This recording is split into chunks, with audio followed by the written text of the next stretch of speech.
Well,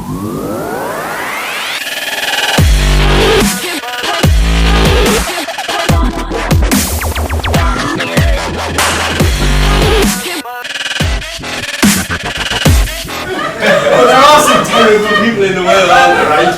Like, my mate Todd, I was out with him the other week and I got stung by a bee, right? My mate Todd said I was asking for it because I was wearing a bright yellow t-shirt. I said, fuck you, Todd, nobody's ever asking for it just because of what they wear. Now, I like that joke. Evidently you don't currently pervade the room, but I like that joke because it belittles a very serious debate, and that's the foundation of my comedy. But by that same logic, you could probably argue it belittles rape, which is something I'd never ever want to do.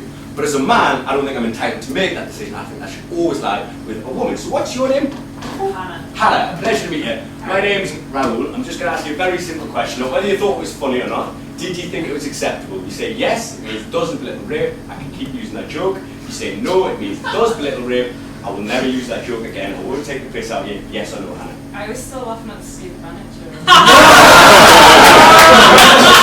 We'll take that as a no.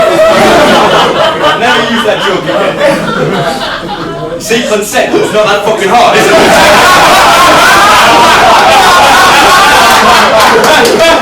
Usually works better when I haven't dropped the mic and we've got Steve Bannon jokes in the middle. What are you going to do?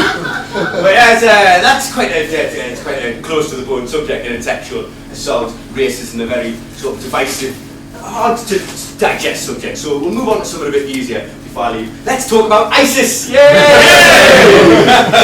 I'm quite interested in ISIS. When I say interested, I'm interested, not inspired. I'm interested in ISIS the same way I'm interested in Game of Thrones. I watch Game of Thrones, I like Game of Thrones, I follow it. I'm not calling up my mates on the night time being like, yeah, do you fancy playing Rapey Dragons tonight? Just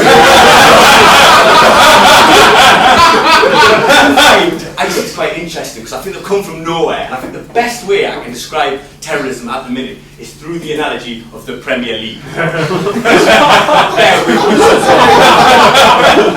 the Premier League, like terrorism, women aren't allowed to play. The Premier League, like terrorism, homosexuals don't enter profess their sexuality while playing. And the Premier League, like terrorism, used to have two main teams.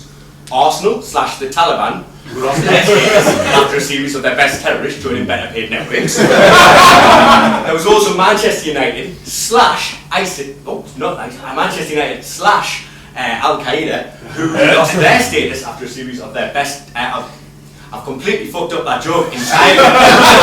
Who lost their status after their cult-like leader, universally hated by all non-supporters, Alex Ferguson / Osama bin Laden. Out of nowhere came ISIS / Manchester City with all of the money in the world to dominate the Premier League. And the beauty in this analogy, ladies and gentlemen, lies in the fact that just like Manchester City, ISIS acquire most of their funding from the Qatari royal family as well.